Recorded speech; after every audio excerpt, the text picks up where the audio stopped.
I previously made the case for why you should go to a bar alone and how to enjoy the experience of solo drinking.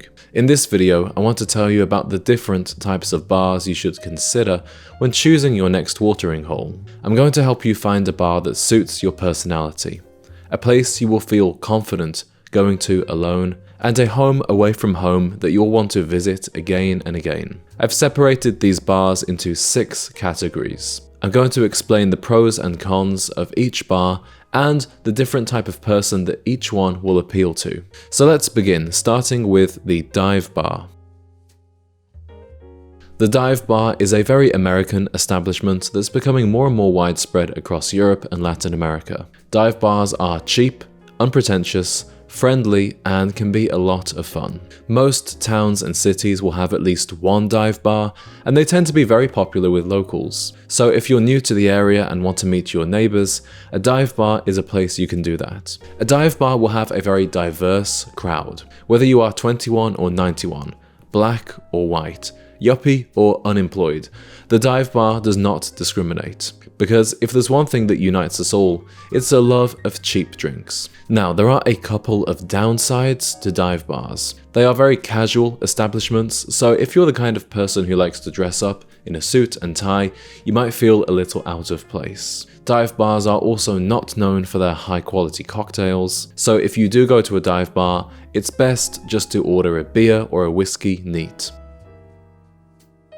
My favorite type of bar to go to alone or with company is a speakeasy. Historically, a speakeasy was a hidden bar that emerged during the Prohibition era from 1920 to 1933. The entrance would be secret so as to evade law enforcement, and only those in the know would be able to find the bar. These days, the term speakeasy is used to describe any kind of bar that maintains this Prohibition era theme. Sometimes their entrances are hidden, sometimes they're well advertised. Either way, a quick Google search will show you the nearest speakeasy bar to you. I am holding our next Gent Z event at a speakeasy bar in downtown Chicago because it has an amazing selection of American whiskey and a sophisticated lounge atmosphere. A speakeasy is a great place to go to alone if you want to get dressed up and enjoy some cocktails. The atmosphere of a speakeasy bar is untouchable, with decadent, jazz-age decor and low lighting. Many speakeasies offer live entertainment in the form of jazz or burlesque dancing.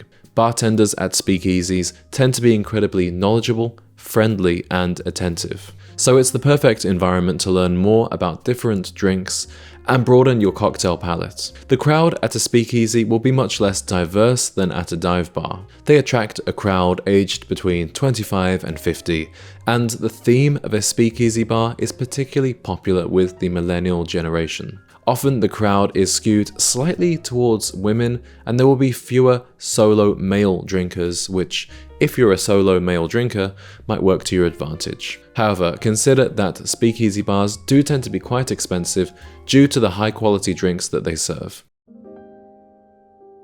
Smoking indoors is of course illegal in many countries, but there are exceptions here in the US, with some states and cities permitting smoking bars and cigar lounges. I have found that bars where smoking is permitted are often the friendliest, because as soon as you enter a smoking bar, you enter into an exclusive club. Something unites you and the other patrons, which feels very separate from the outside world. While I'm not advocating smoking, I have to admit that many of my best solo drinking experiences have been disproportionately at smoking bars. Just like alcohol, nicotine and tobacco seem to be social lubricants that help people feel more at ease and confident. I don't know if it's the rush of the nicotine or just having something to do with your hands between sips of your drink. Asking other people what cigar they are smoking is an easy conversation starter, so is having an interesting lighter. And there's something about smoking indoors that feels like a guilty pleasure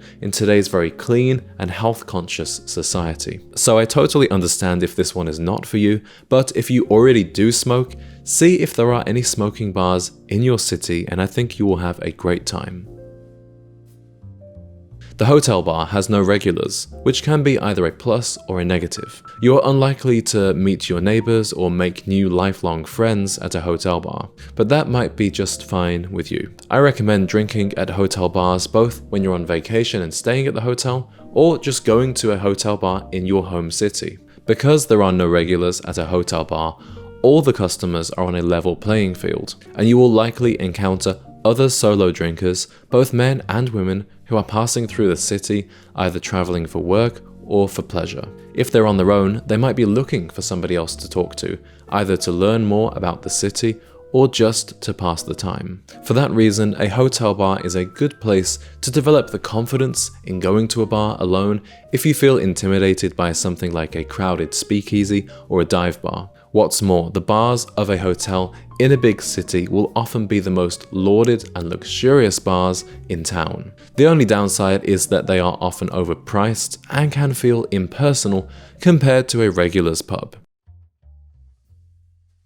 If you want a regulars experience, then a great type of bar to go to alone is a traditional British or Irish themed pub. Particularly in the US, Irish themed pubs are very friendly, easygoing places with the same low-key atmosphere as a dive bar, but often with a better selection of drinks and food. Irish pubs here in Chicago are open late into the night and can be a great place to meet new people, especially after everyone has sunk a few Guinnesses. These days I don't frequent Irish pubs too much because I generally seek a more upscale experience. But if you want to get your feet wet in starting conversations with strangers and making new friends, the Irish bar is a great place to do this. The great thing about Irish pubs is that pretty much every city or town has one, and in cities with big Irish populations like Chicago and Boston, you'll find them everywhere, and the prices are often reasonable.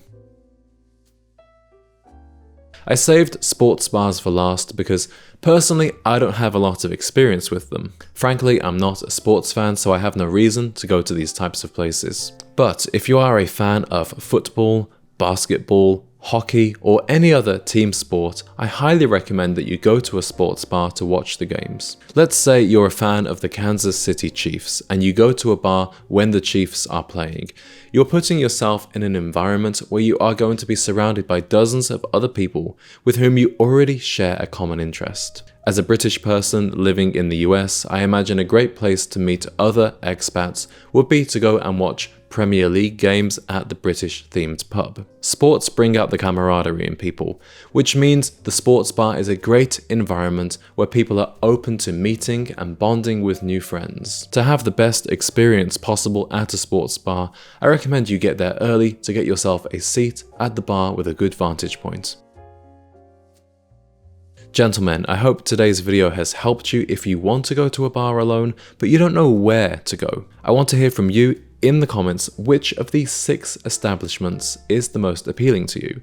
Is it the dive bar, the speakeasy, the smoking bar, hotel bar, Irish pub, or sports bar? And tell me, what is it about this particular type of bar that you like? If you're tired of drinking alone and you want to meet some like-minded men, I highly encourage you to come and join us for the Gent Z meetup on June 11th in Chicago. We will be meeting at a speakeasy bar which has an incredible selection of whiskies and cocktails, and most importantly, a great group of gentlemen whom you can be a part of. The link is in the description to receive your invite to this free event. Thank you for watching today's video, and I'll see you in the next one.